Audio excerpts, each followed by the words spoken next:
as the Miami Heat and Oklahoma City Thunder get ready to do battle. Game 2 of the NBA Finals tonight. Oh, by the way, right here on ABC. We wanted to take a look at the future of the game. A high school senior considered a can't miss for basketball superstardom, and our Katie Couric spent some time with the 17-year-old, found out there is far more to him than meets the eye, however impossibly, I might add. Katie, good morning to you. Good morning. You know, of course, I'm the special basketball correspondent here at indeed. GMA, Josh. And the pool of high school basketball players considered strong enough to make it to the NBA is very small. But among that group, Jabari Parker is considered the big fish. However, as you're about to see, he is no ordinary basketball player. It's 5:30 in the morning on the south side of Chicago, and the best high school basketball player in the entire country is waking up with the birds. 3 days a week, this is his routine. Where he's going in life seems pretty certain. Basketball stardom is just over the horizon. But where he's going this morning may surprise you. Chapter 8, verse 24, and it came to pass. Jabari Parker is gaining fame at the tender age of 17. But he says it's not just basketball that defines him, but rather his Mormon faith. He was 23 inches long when he came out, so.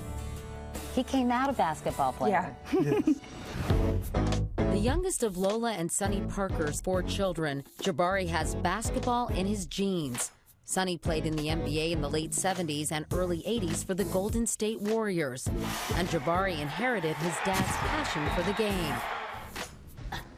I stink. I met up with Jabari a few weeks ago at the Church of Latter-day Saints in Manhattan, where we shot some hoops, Show off. and shot the breeze about his growing celebrity. Are you familiar with the publication Sports Illustrated?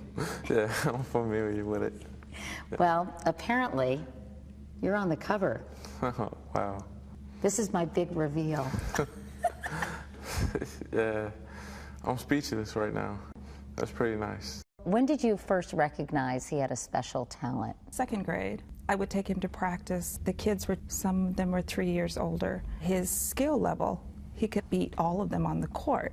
And so from then, I just kind of, That 2nd grader kept growing, and so did his ability on the basketball court. He met some giants of the game he loves and grew into a giant himself, 6'9" and 220 pounds. Meanwhile, the college coaches came calling. You got a lot of schools after you, don't you? Yeah, I have a couple of schools. Can I recommend the University of Virginia, my alma mater? Yeah, we can recommend them. I'm looking at almost every school right now. They're not just looking at me, I'm looking at them. Well, there you go. Yeah. Take that, coaches, right? All right. He tells us often, Mom and Dad, don't you guys get caught up in this. That's what he tells us. yeah, He tells you? tells us. He chose to stay close to home on the south side of Chicago to go to Simeon Career Academy, a tough school in a tough neighborhood. He's led his team to 3 state championships and is a National Honor Society student with a 3.7 GPA, the epitome of a student athlete.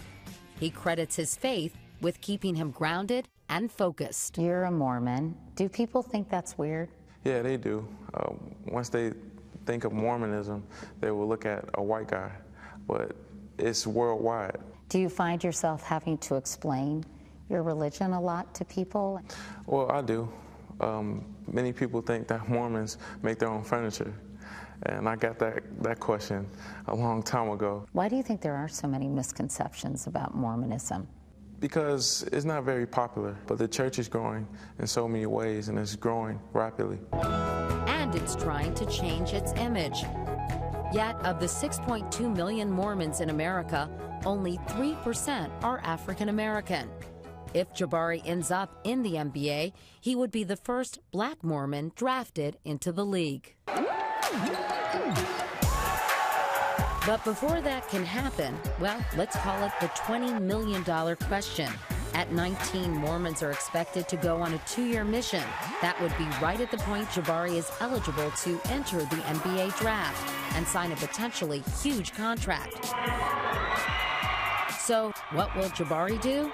Even his parents don't know. We have left that to Jabari to decide for himself. What do you think will happen?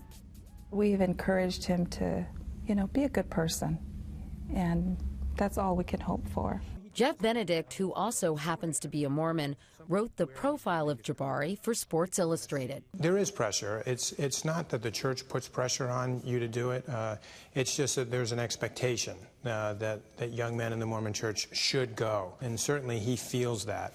And so there's a bit of a pull. There's no guarantee he'll have as much gain if he decides to go on a 2-year mission. But Jabari Parker seems willing to be sidelined temporarily to pursue something that for him is even bigger than basketball.